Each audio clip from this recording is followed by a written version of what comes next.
Hi everybody, welcome to Shivers. We're doing a new movie review for the new movie Send Help. This came out this past Friday, January 30th in movies everywhere. This is the latest from Sam Raimi. Sam Raimi came out with Drag Me to Hell, The Evil Dead, lots of other gory movies, but also very successful movies. He also came out with part of the Spider-Man movies as well.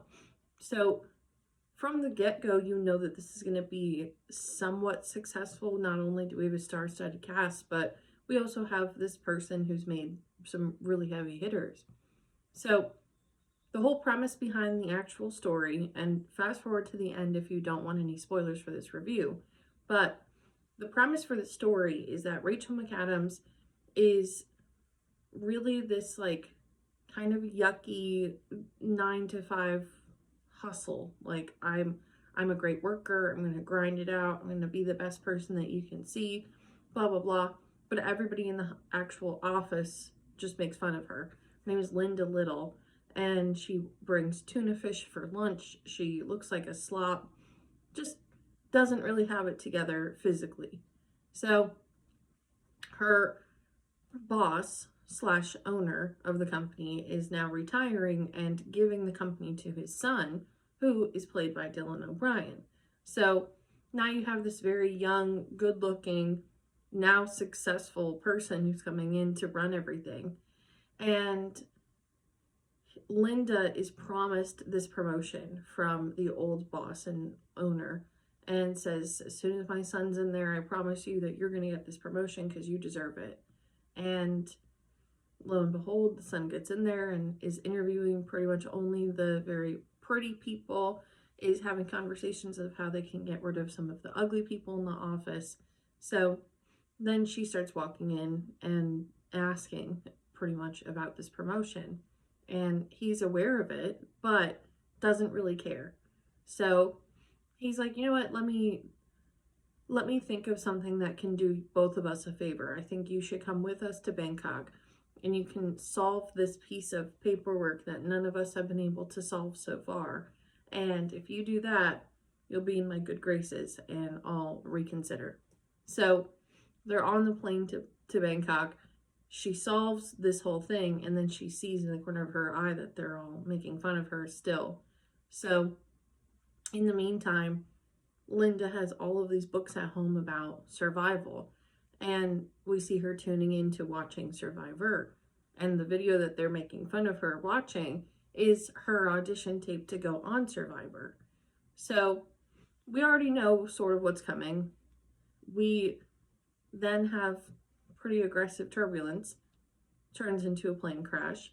The only two people who are left are Dylan O'Brien and Rachel McAdams. So she automatically knows how to set up camp, how to get into survival mode. Dylan O'Brien's leg is injured, so she immediately wraps it up, puts him under cover, keeps both of them secure and covered and good. And it's just crazy and amazing how quickly she does all these things. So she's really in her element. 2 or 3 days later, he finally wakes up, and that's when all of the rest of the movie, and really the meat and potatoes of the movie, kicks off. Is not only them actually surviving on this island, but the dynamic between kind of shitty boss who's just about to be your boss, and entitlement, and what are your fancy shoes and fancy watches and all of that going to do for you on an abandoned island? You're just as stuck here as I am, and I know more than you do at this point. Also, this entire movie is a really great conversation around abuse and abusive relationships.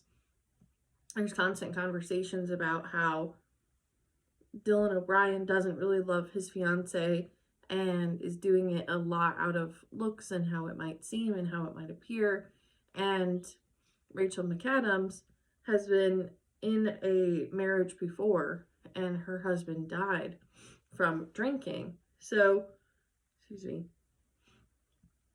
So there's lots of conversations around all of that, and whose side do you believe? what is actually going on behind the scenes of any relationship that we're always talking about. So it's important to see all sides of the picture, but in having this conversation with Rachel McAdams specifically about her husband passing away, the conversation was that she poured him his last drink, and she's like, I've never been able to tell anybody that, I've never told anybody that before. So as things progress on the island, she's sort of teaching Dylan O'Brien what's poisonous, what's not, what's safe, what's not.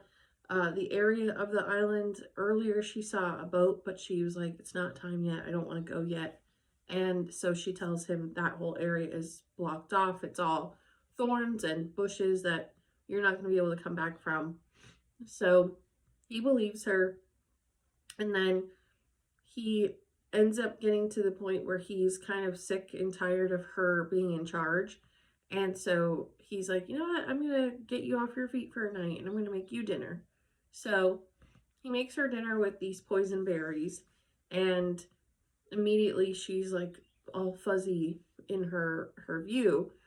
So he pulls this raft out that he's been making what seems like in the background and tries to go into the ocean, but it falls apart.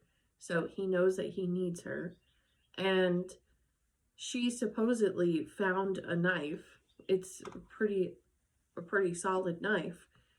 And so he knows that he also sort of needs that weapon too. So all of the above, he comes back, they have their little apology tour, and it just goes back and forth of this reflection of abuse of, I'm sorry I left, I didn't mean to leave, I'm nothing without you, and then come back and it'll be all better for a very short period of time. So we get to the point now where the rescue crews are starting to come a little bit more aggressively. So finally, Dylan O'Brien's fiance and this private boat person both show up to the corner of the island, and the only person that they see is Linda Little. So Linda starts taking them up this path that she knows is kind of crumbly, and they get to the top of this path and she wants to save them, but she doesn't, so they fall off. So Linda is now officially a murderer, and Dylan O'Brien doesn't know any better. He then finally decides to go for a little bit of a longer walk now that his leg is back to being better, and he sees his fiance's hand with her ring very dramatically sticking up from the sand, but there nonetheless. And he starts freaking out, finally confronts Linda of, have we been able to get off this island this entire time? Like, what in the world? So on that side of the island where she said it's just thorn bushes and rocks and things you can't come back from, this is absolutely stunning house where she was able to disarm the security cameras for whenever he might have found it, and that's how she's also been able to take showers and just be normal. And yes, she has all of these survival skills, but is she using all of them? Maybe not. So it's this really cool reveal to see the actual house.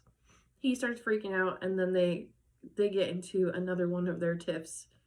She aims a gun at him, but then doesn't shoot, and then he tries to shoot her, and the gun is empty. So she, throughout this movie, is constantly trying to like teach him lessons with things like that. At one point, you think that he's getting sort of tortured by her, and really she ends up just cutting a rat, and we don't see it from the way that the screen is angled. So it's really effective in keeping her in power, but she doesn't need to be. So the very ending of the movie, she ends up getting away. They have this conversation with her on a golf course where they're like, you're the lone survivor of this tragic and horrific plane accident, and we're turning your story into a movie and into a book and this and that. Like, how do you feel?